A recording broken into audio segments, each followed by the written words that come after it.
Hello, I'm Mike. I'm an ex Hells Angel member. I was a member and started the Fresno charter, and I transferred to Santa Barbara to start them up, and then I transferred back to Fresno, and that's where I left in 2011. I'm chatting with Staxx.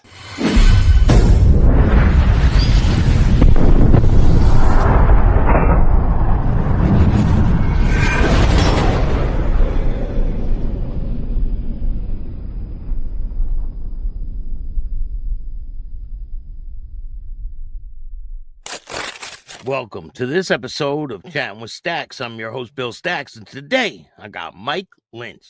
You know, like we have worked things out like at racetracks, right? We have, like you say, this guy may be a rival, their club may be a rival.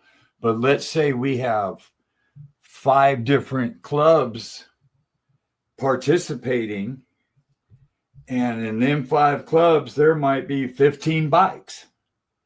And these guys are all there for competition. So we have tried to just leave that hands off. You know, if you're competing and this and that, and you guys are at the same place doing the same thing, and usually the racers have already they've already taken care of things themselves. They know who's who. They've seen them 1,000 times. They've competed 1,000 times. They're all good. And if something's going on in the world that is serious, we try to leave it out of that kind of situation. You know what I mean? Yeah. But on the road and out and about, I mean, until you actually, you look over and you say, that looks like different people, and then you start saying, okay, I expect the worst out of everybody. And then, like you say, clubs are the one thing, but then law enforcement,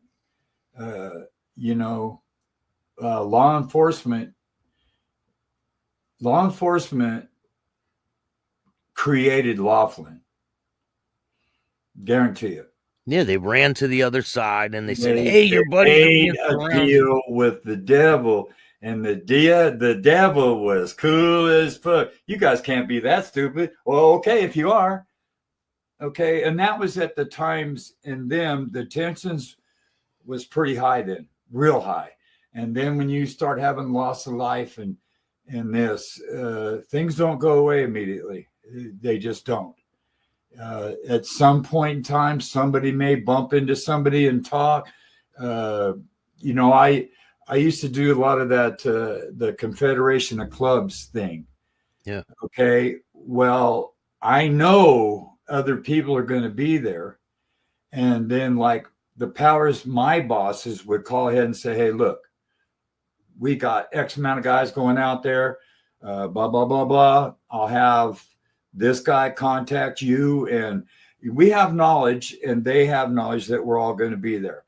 Now, at that particular time, I've had good conversations with people, and then I've had zero conversations with people.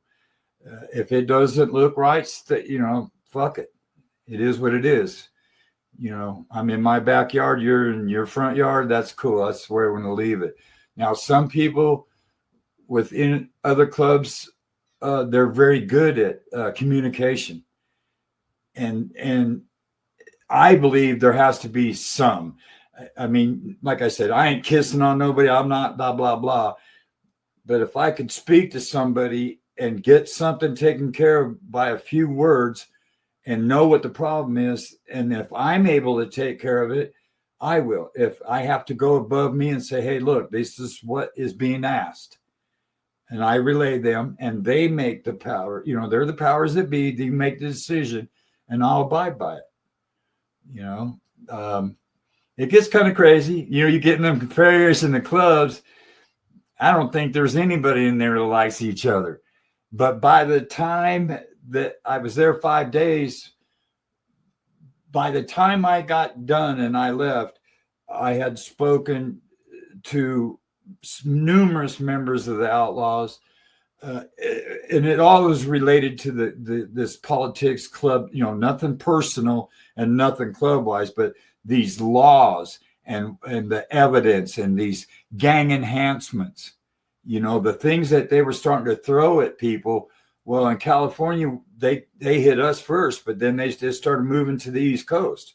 Yeah. And that's why you see the whole charter getting arrested. They're all getting charged with gang enhancements or gang affiliation or for the furtherance of a criminal organization. And that's what happens. And that's why I try to say, I don't want to be no peacemaker and all that, but the particular situation I'm in, I'd like to be able to do something besides the usual. Sit back and be part of it. Like, well, I mean, okay, I raised my hand. Rather be part of the solution than part of the problem. Right? Either which one doesn't, personally, if I can speak for a minute or two and stop something, okay. But if I can't, then we all know, get the bag of peas out. Yeah. Band-Aids and bags of peas, you'll be set. Now, Laughlin was a huge incident, right? And they tried to take the Mongols' patches. And then the Hells Angels ended up putting up money to help them keep their patch. Sometime, okay, Laughlin was a smoldering situation for years. So right away, there was no talking. Okay. And then when you change hierarchy, you get rid of Doc Cavazos and Little Davies there. Okay. So now you got somebody, that is well-versed, knows what time of day it is, and doesn't have the wool pulled over his eyes too fucking easy. And he's not in for the Hollywood shit and getting on videos like Doc was. He wants to get on national TV and say, fuck Emmy, and I'm going like, oh my God. You know what I mean? And I saw it with fuck them. And I went, oh, well, now you got some fun buddies.